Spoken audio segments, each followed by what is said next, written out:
This is the Work Smart Hypnosis podcast, session number 231, Time Management for Hypnotists. Welcome to the Work Smart Hypnosis podcast with Jason Linett, your professional resource for hypnosis training and outstanding business success. Here's your host, Jason Linett. It's about time we do a podcast session about time. Hey, it's Jason Linett here, welcoming you back to the program. And this week's episode, I'm now back home in Virginia after spending quite a bit of time actually out in Las Vegas for the HypnoThoughts Live 2019 convention. And this week's episode is a bit of a variation on a presentation that I gave this year on hypnotic balance, time management for hypnotists.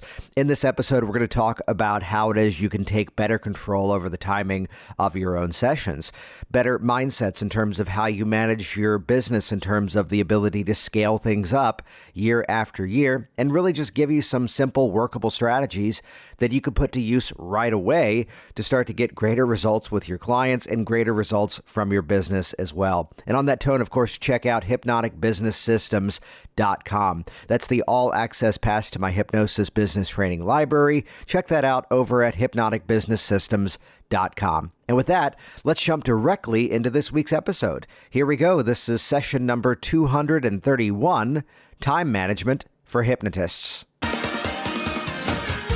So I can be a bit of a sucker for story.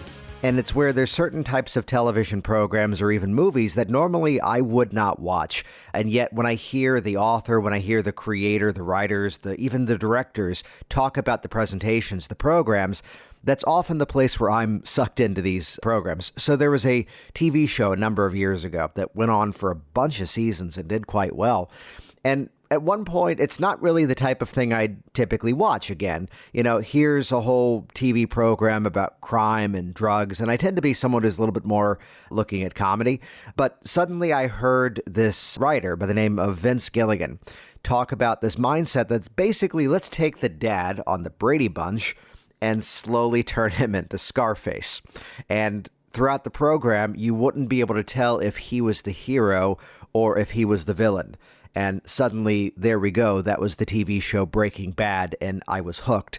And even considering as there's a made-for-TV movie as a sequel coming out, my wife and I are actually talking about watching the entire thing again. It was that good. And trust me, if you haven't seen this one, go back and watch that entire series. It was remarkable. And on the similar tone, I don't really have much of an interest in horror movies, because they're scary. But then suddenly here was this basically comic book writer, a graphic novel, if you want to get picky about it, by the name of Robert Kirkman. And he's explaining that in the universe that his characters live in, it's this existence where zombie literature never existed. So suddenly, when something happens and these things are out there, first of all, there's no frame of reference, so no one knows what to call them. And second of all, the people that are still alive are more terrifying than the zombies. And right there again, now you have the premise for the graphic novels and now TV show Walking Dead, which started off really good. And we lost interest in recent seasons. But again, the original premise, what I'm getting at here is that very often in dramatic writing, they begin by setting rules of the universe, that here are the premises that exist within this world. It's where you'd often hear, there's an anecdote, and I'm going to paraphrase this one very heavily, but apparently J.K. Rowling, the creator of Harry Potter, created the entire universe, crafted all the characters before even beginning to write the first sentence of the first book. Similar stories I've heard about Tolkien with Lord of the Rings, which I may be off on some of those references. Yet again, looking at this mindset that if we can set the rules of the universe, if there are specific abilities that we set within our life, that gives us greater freedom. Because now here's a character that can only do these certain things because here's what they stand for, here's what they're against, and so forth. So this week's session about time management, why do I begin with these opening frames of metaphor and theory? Well, it's where if you set the rules of your own universe, you understand what time of day you see your clients, the mindset in terms of how you navigate your business, what you do, and also what you don't do. And I'd share the inspiration for this as a friend of mine who years ago was a massage therapist. And she figured out I'm in the Northern Virginia area, and so was she, but she was commuting quite a bit. that here is a specific day of the week that she's commuting back and forth to Washington, D.C. to work with specific athletes.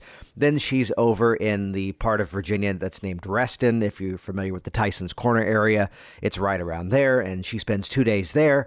Meanwhile, she takes the next day off, and then for 3 days a week, she's at this other spot around Springfield, Virginia, which is where Virginia Hypnosis is located now.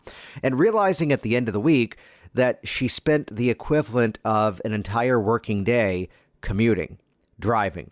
And when she suddenly decided to basically batch down her entire business to be working in one specific office, well, something amazing happened. All of those elite clients of hers were more than willing to travel and work with her. Also, the benefit was her personal relationships got better, her lifestyle improved, and she found she was actually earning the same amount of money, if not saving it, by not having to waste the money on gas and lost time in terms of the commute. Which again, rules of the universe. To go for more positive inspirations beyond high school science teachers cooking meth or zombies walking the earth, instead, if you set the rules, so this is where very early on in my business, before I had kids, my wife was at the time working a job in Washington, D.C., which was involving, again, you're noticing a theme here, a bit of a commute. And at the time, we were planning on having kids, and soon after that, she was then soon pregnant. And I really said out loud, I really said to myself, great, I'm young right now, let me go ahead and burn out now. So this was a time frame, BC, before children, where I was seeing clients at 8 in the morning, 9:30, 11. I'd then take a little bit of a break, 1 o'clock, 2:30, 4 o'clock, 5:30, and depending on the day, depending on the projects that she was doing, I'd sometimes even do a 7:30, which not that all of my client appointments were an hour and a half. No, they weren't. Some of them were, but it was the time in between. I've always lived by the phrase that I schedule a 90-minute block so we've got the time if we need it. However, most sessions are about an hour, maybe hour 15 on average. So the first time we meet, plan on that being the full hour and a half. So this is how I was scheduling out this back-to-back lifestyle, and I was returning calls in between those appointments, giving myself about 30 minutes in the middle of the day to at least eat something and return a few calls then. And it's where nowadays I can very comfortably make this next statement, and you'll know what I mean by it, that clearly nowadays seeing hypnosis clients is not the only hypnosis thing that I do. So there's my trainings, there's the work I do in the business world, there's the ongoing maintenance of all things work smart hypnosis, there's other projects coming down the pipeline. So it's where nowadays, because I've set the rules of the universe, I see a 10 a.m., I see a 1 p.m., and I see a 4 o'clock appointment, and that's it. So my fees have raised substantially over the years, yet in working less hours, earning a better income. And I flash back to another story of Rose. Rose worked at the post office that I used to go to when I lived down around Mount Vernon in Alexandria. And Rose would just be on autopilot the moment she walked into the post office. Someone would, go in to mail something and she'd respond. Initial in the box, sign your name in the rectangle. Oh, do I do that here? Initial in the box, sign your name in the rectangle. Is this for domestic shipping? Initial in the box, sign your name in the rectangle. And one time I finally had to ask her to go, you just go on autopilot here, right? She goes, oh, honey, it feels like I've been here for half an hour and I've been here for 9 hours. So by setting that rule of the universe, what I'm getting at here, this is where when someone calls me up and they go, hey, the best time for me is like a Sunday afternoon. And I respond, I'm in the office Monday through Friday. I do a 10 a.m., a 1 p.m., or a 4 o'clock appointment. What's best for you? Yeah, again, I could really do like a Sunday at around 1 o'clock. I'm in the office Monday through Friday. I do a 10 o'clock, a 1 p.m., and a 4 o'clock. What's best for you? And they kind of get my point there. It's polite, it's to the point, but it's where I like spending time with my family. I like spending time with my kids. And so that way, when I'm done with that last appointment around 5:30, I'm back home in a couple of minutes, and they're around the dinner table with everyone else. So the amazing thing is this, as soon as I set that specific rule of the universe, that these were the hours that I would see clients, what happened was that the one who's insisting they need the Monday evening around 7 o'clock, well, they would make the time for themselves to actually adjust things around and do that 4 o'clock appointment. And just to call out the obvious, as a business owner, you cannot be a match for every single person at every single time. I mean, to rewind my story back like 10 years ago, I got my start in hypnosis, really 12 years ago now. I got my start in hypnosis by doing high school fundraisers, as a stage hypnotist. And that's where oftentimes, we'd be in this back and forth game about what night do we do the fundraiser program. Oh, but the volleyball team is playing out of state that day. I don't know if we can do that. And sometimes I just have to call it out to ask the question, of the 2,000 students at your high school, how many are going to be out of state at that volleyball tournament? Oh, 25. Yeah, okay, so we're doing a junior class fundraiser and none of your junior class advisors are on the volleyball team? I think we're okay to schedule that event. We'll make the video available to them. And we were set. So again, you cannot be a match to every single person every single time. And this is where I send a lot of referrals out for people who work evenings, for people who work weekends. Setting those rules of the universe really is what helped to set the mindset of my own business in place. But let's rewind, or really fast forward a little bit forward, because this was now so far talking about the actual appointments that we set. Here's one of the biggest situations that I find that hypnotists run into, especially those that are new. And I'd say this as a disclaimer, most of us are not qualified to be talk therapists, so stop pretending to be one. And what I'm getting at is that a client comes in, and I often hear this report, that I realize we've now spent about an hour talking about their problem, and I've basically run out of time and I have to rush the hypnosis. I want you to hear this next statement from the most positive, loving, helping position that I can share it from, which is that I'd encourage you not to spend your entire session time basically tearing apart the problem and convincing each other that this issue is too big and too impossible to be resolved. There, it had to be said. And it's not that my intake is rushed. It's not that it's, too short. It's that really all of my questions are outcome-based. Also, as soon as they come in, using a little bit of hypnotic terminology here, I set the frame as to what our conversation is going to be. In my office paperwork, those of you inside of Workers, you've seen this, I'm asking for a list of outcomes and benefits they'd like to create. What's your goal? What's your expectation a month from now, a year from now, 5 years from now? Which the beauty of that is you're getting your client to hypnotically future pace themselves even before they come into the office. So the benefit of having this piece of paper, which yes, as much as I'm digital, as much as I've gone paperless in my office forms are still, as of now, paper. Because I find by getting people to actually sit and write out the answers, I get better information for my sessions. I hooked up a digital platform similar to what Michael DeShalit mentioned in a recent episode. And just from my style of work, I got better information when they had to sit down and do homework. So that's why I reverted back to that. And as soon as they leave, we scan and shred. Yay, paperless office. So the benefit of having this single piece of paper inside of my forms is that I can now set the frame for my session as soon as they come in. Great. Thank you so much for filling this out. The way that we'll work today is we'll start by spending some time discussing what you've shared here. Then we'll talk about hypnosis, what it is, what it isn't, and then jump into the work from there. Sound good? And everyone says yes, because, well, what else would you do? The benefit of this, though, is that single page of outcomes and benefits and then the future-based questions, as soon as I get to the bottom of the sheet, which it doesn't feel like we're reviewing paperwork, it's just very conversational if you've seen my intake process. When we get to the bottom of that piece of paper, it's a natural pivot. Great. So in the process today, your mind will be alert and aware the entire time. You'll hear everything, all positive pre-talk episodes of the podcast previously. So it's where in about 15 minutes time, if even that, we're making that natural pivot out of the intake process and instead into the pre-talk procedure.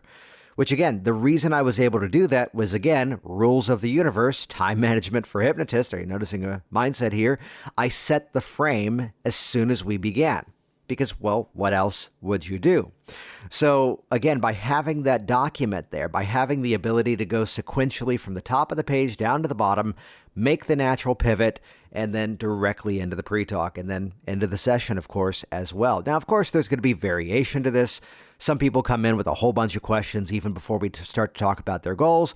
And if that's the case, we just make a natural pivot, which again, be flexible, deal with what emerges, the usual hypnotic routines.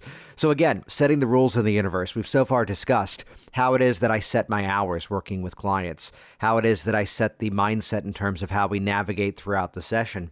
Another adjustment recently, and this is something I just recently published inside of Hypnotic Business Systems, The name of this was modeled after Michael Port from his book, Book Yourself Solid. It's the mindset of the velvet rope strategy. And go ahead, check this out. You can head over to virginiahypnosis.com and see this in action. So that nowadays, in the most polite way I can manage it, if someone were to call me, they hear that they should actually go to my website and schedule a specific callback time. And the main call to action on the Virginia Hypnosis website is click here to schedule your 20-minute strategy session.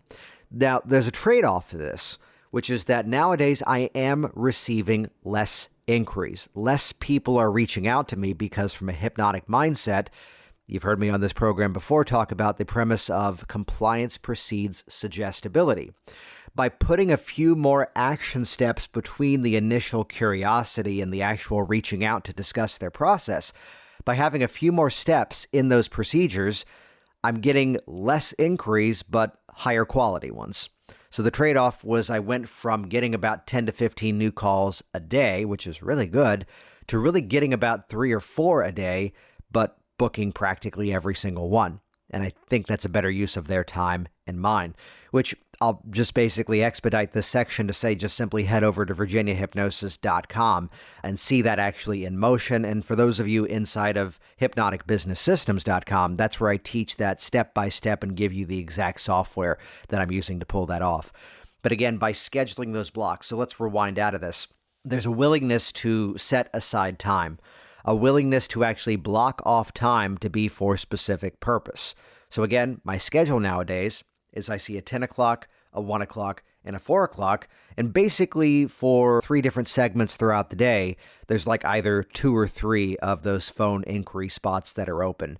Sometimes, like if I've been out of town, coming back from HypnoThoughts Live out in Vegas, I actually set up the Monday of this week, first day back in the office after being gone for a while, to be actually mostly calls, which not for bragging rights, but yesterday I had about 6 of those phone consults and booked every single one of them. So again, it's about getting a higher quality rather than just the quantity as well. So by scheduling those specific blocks and also at times being willing to block off specific time. Rules of the universe. Here's another mindset behind this, that ability to block off time to build things that have greater scale. So what I'm getting at is if I'm not willing to not book an appointment, let's say this coming Wednesday, tomorrow at 1 o'clock, because there's a specific thing I need to record to go into one of my online programs. Sometimes there's the game of found time. Sometimes there's the game of harnessing time that would normally be lost.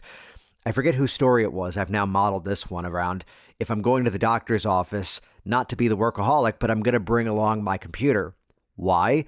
Because I don't need to sit there and read People magazine and see what Taylor Swift is up to this week. Because Katy Perry's more awesome. Anyway, but I'm not going to use that time to just simply waste. There's going to be the ability that there's always going to be some collection of emails that need responded to, some bit of writing that needs to be done. And rather than waste 20 minutes seeing what T Swift is up to this week, though the new album is pretty good, but it's going to be the mindset of using that time in a much more valuable way. My dentist is the one who goes, I'm the only patient he's ever had that made him wait. That here I was one morning for a 9:15 appointment, and at 9:45, they finally call me back. At which point I go, I need another 5 minutes. And he walks out and goes, no one ever says that. And I go, well, if you made me wait for 30 minutes, you can give me an extra 5 to finish this project. I'll be with you shortly.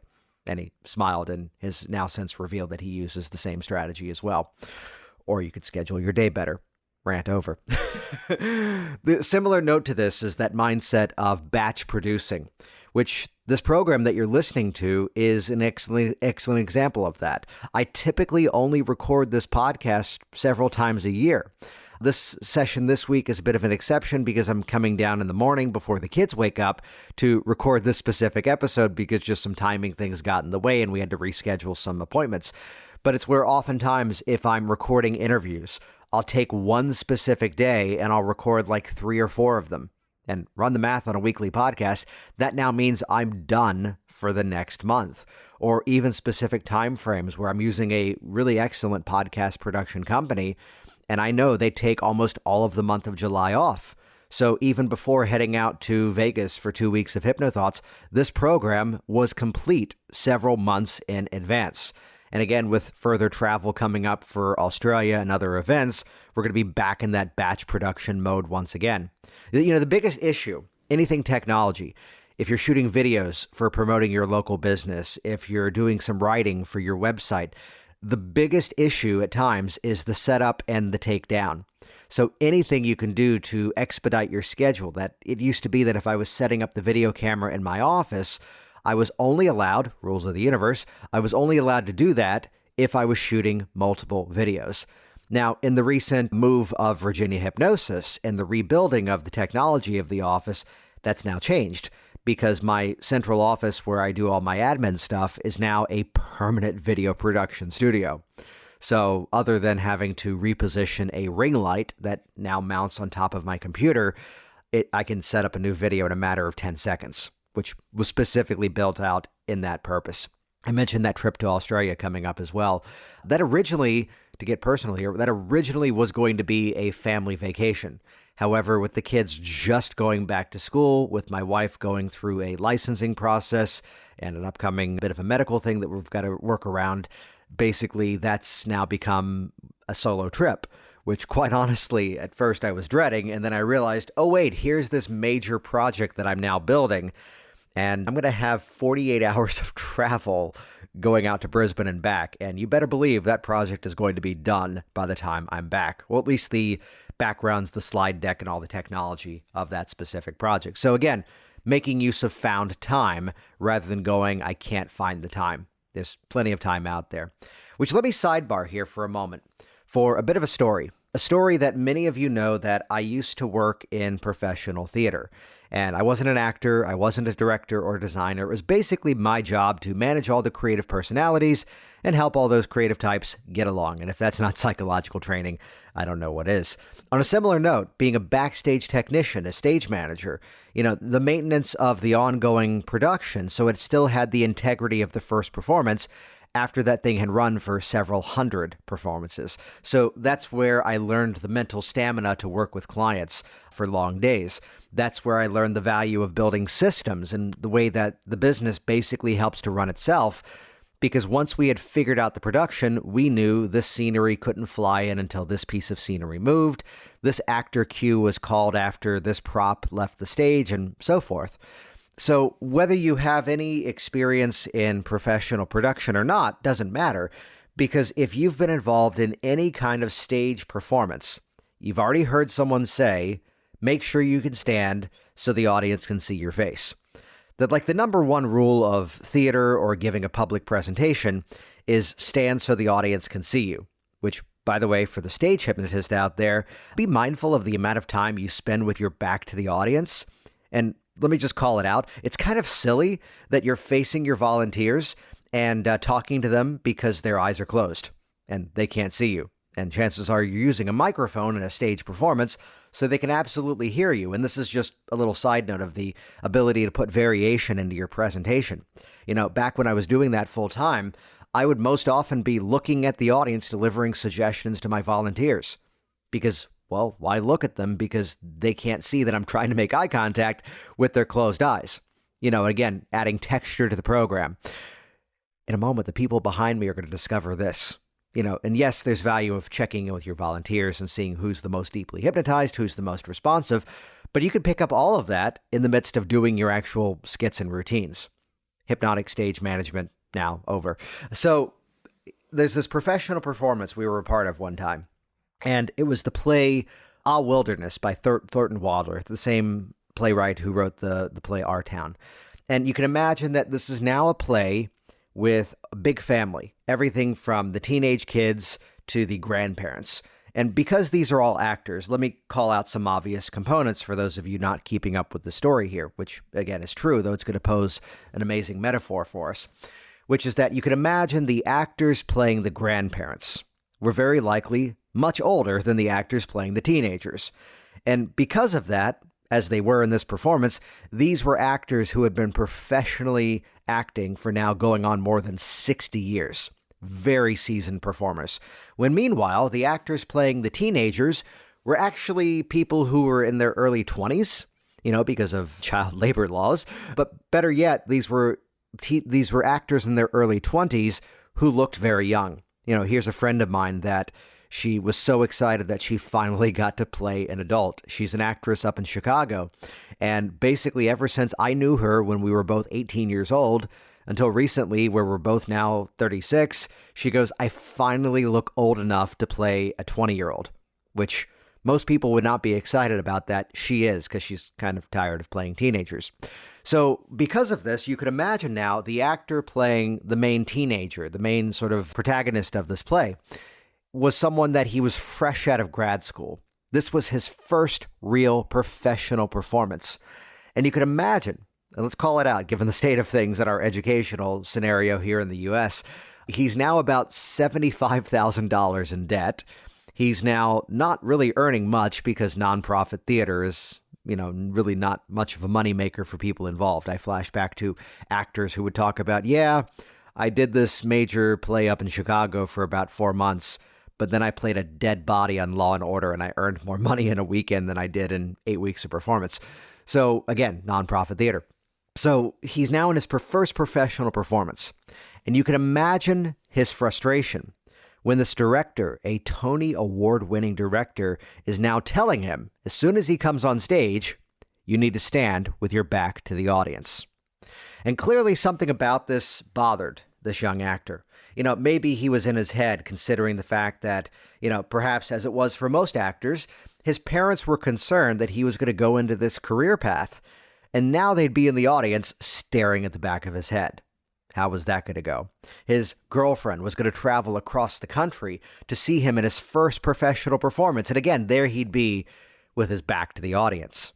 And again, in rehearsal, it's a symbiotic relationship where the actors are making suggestions, the director's making suggestions, and they're basically going into several weeks of experimentation to see how do we make this performance work. Well, what if I stand over here by the table? What if I'm helping set the table? What if I'm over here watching the kids play? And again, clearly he's looking for many more options to not stand with his back to the audience. At which point the director realizes something has to be said. The director gets up and walks over to this young man and says to him in a stage whisper, which means everybody can hear it, I'm giving you a gift. I'm having you enter the stage with everyone else, but stand with your back to the audience because on the next page of dialogue of the script, you have the most important line of the entire play. You have the one piece of dialogue that sets the conflict of this story in motion. And if people miss that one sentence that you get to say, they're not going to understand the rest of this play. I'm giving you a gift because by having you stand with your back to the audience, the moment you turn around and face the audience, there won't be a set of eyes in the audience that are not looking directly at you. I'm giving you a gift because you're going to get to make a second entrance the moment you turn around and deliver that most important line of this play. Well, as you might imagine, this actor was very pleased now that he understood why he was standing with his back to the audience. And the rest of the story, the anecdote of it, is that the actor then spent the rest of the performance, the rest of the rehearsal process, fighting to get more opportunities to turn his back on the audience. Because he was always looking for that gift of that second interest.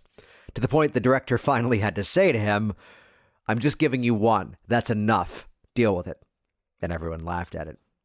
So to consider for a moment, what happens as you take better control of your time? What happens as you break away from what's working? Because the final message to share with you is to allow yourself to embrace discomfort and comfort. In a presentation, which I'm going to be slowly editing and pulling out chunks and maybe releasing as a podcast or at least just putting it up online, there was a look of terror in the eyes of someone in my audience back in Vegas where I talked about the willingness to take client session blocks and not book people. This is the real reason why I put a scheduling software in motion in my business, because now as I put my clients in control of booking their time, they can't book that time slot tomorrow at 1 o'clock where I'm going to be there working on a project. I could look at it and go, hey, look, if I see a new client, that's minimum $300. If I book a stop smoking client, that's like $650. Hey, I could use that. Hey, I just had to replace my car. Let me clear away that production time and instead book a new person. However, the things that have really scaled my business up year after year, came about because of that willingness to take time away from what's working right now to build something that's going to create value in the future. So consider what will happen in your life, what will happen within your productivity, within your business, or even your personal life as you take that moment to figuratively and maybe even literally turn your back on what's working right now to build something else, to now make that new entrance to a new market, to new possibilities, to really take control of your mind, to really take control of your own universe, to really take time of your own time management. Because as you set those rules for yourself, that's where, as we like to say, you can truly make it rain. Hey, it's Jason Linett here. Thank you once again for interacting with this program, for leaving your reviews online and sharing this on your social media streams. Again, head over to the show notes at worksmarthypnosis.com for more details on this week's episode. And also, again, check out hypnoticbusinesssystems.com. There's no need to reinvent the wheel. There's no need to have to start from scratch when you're trying to really either start seeing clients or scale up your practice. I've published it all inside of hypnoticbusinesssystems.com, now available on an all-access pass on an extended payment plan. That way you can earn back the investment and even more, even before you finish paying off the course. Check that out, hypnoticbusinesssystems.com. See you on the inside. Thanks for listening to the Work Smart Hypnosis podcast at worksmarthypnosis.com. Hey there, it's Jason, and I want you to be one of the first to find out as we upload amazing new content. So do this right now. Click the subscribe button right here on this video. That's going to link you to our YouTube channel here, and you will be the first to find out as new resources and downloads are made available. Do it now.